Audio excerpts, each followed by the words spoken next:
Hey everyone, I've got a question for you. Have you ever been in a parade, or maybe you've watched a parade? You might have noticed that sometimes there are flags and banners waving as the floats go by, or the marching bands and the people go walking, parading past. These flags and these banners that you might have seen, well, they actually help tell everybody who they are and where they're from, what team they're a part of, or what group of people they're representing. Sometimes they even share a special message. Now, there was this one time where I got to be a part of a special marching band to help a friend of mine propose.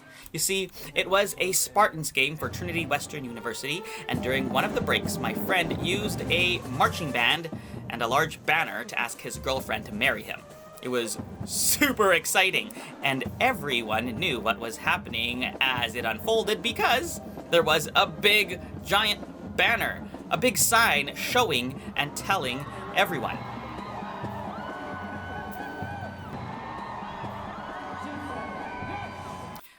Now, one of the names of God that we're learning about this week is Jehovah Nissi. The Lord is my banner. See, God is our banner when we follow Him and go wherever He leads. He is also our banner because when we do that, when we obey and follow Him, people notice. In our story today, the Israelites made their way to the Promised Land, and they need to take hold of the cities, including Jericho. I had some friends of mine from church put together a little Lego story video for you featuring Joshua and the Battle of Jericho, how they followed God. Have a look! Joshua, there you are. We have Jericho shut up tightly. No one can come in or out of the city. The king and his army are stuck inside too. That is good news. God has just spoken to me and explained what we should do next. Should we get ready to attack? No. This is the plan. We are going to take all our armed men and march around the city. Sounds great. Surround the city and then we attack. No. We're going to do this every day for 6 days. We will also carry the Ark of the Covenant with us. Of course, so God will be with us when we attack. I'm not finished explaining. 7 priests will go before the Ark of the Covenant and carry ram horn trumpets. And then? On the 7th day, we'll march around 7 times. And then? When the priests blow long blasts on their trumpets, all the people will give a loud shout. And then we attack? No, we don't. We won't have to. Because they'll laugh themselves to death? What? No! Once everyone has shouted, the walls of Jericho will fall down. And then we may enter the city. We'll just be able to walk right in and attack. Okay, if you say so. I don't say so. God does. God says we do not have to be terrified or discouraged. He told us over and over to be strong and courageous. Well, we have to be courageous with a crazy plan like that. Have you guys already forgotten that God parted the Jordan River so we could get across? With God, anything is possible. If He can make a wall of water, He can knock down a few walls of stone. God has promised to be with us always, and God has promised to give us all the land every place we set our feet. Oh, I see. So we walk around the city and God will give us that land. Yes. And God wants to give us so much more than that. He wants us to have strength and courage in Him. He doesn't want us to trust in ourselves. He wants to obey and trust Him for everything. All right, let's go. So Joshua and the people of Israel followed God's instructions. For 6 days they walked once around the city of Jericho. The parade included the priests with horns and the Ark of the Covenant.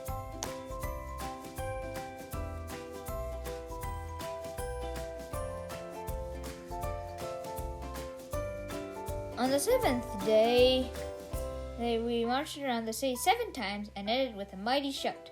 The priests blew their horns and the walls of the city came crashing down. Only part of the wall left standing was the home of a woman named Rahab, who helped the Israelites before they came to Jericho.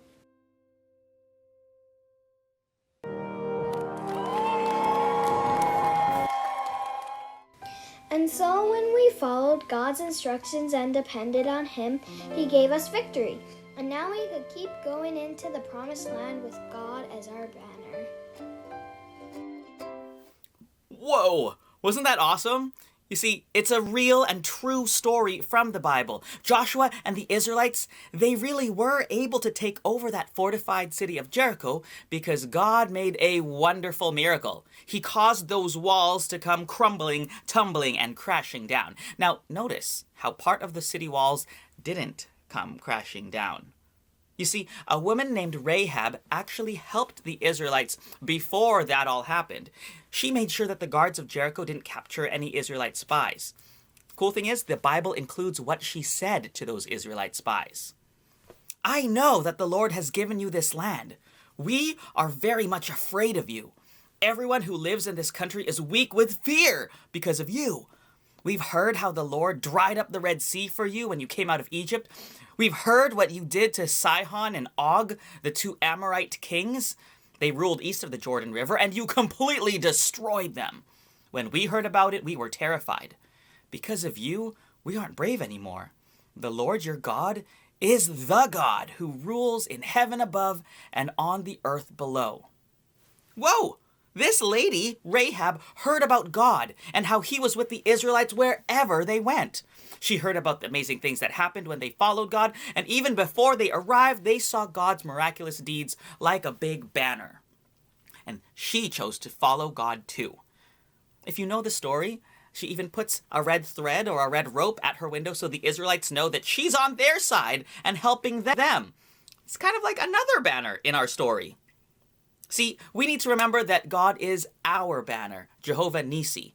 When we obey and follow God, even in unusual or different ways, kind of like how the Israelites marched around a city.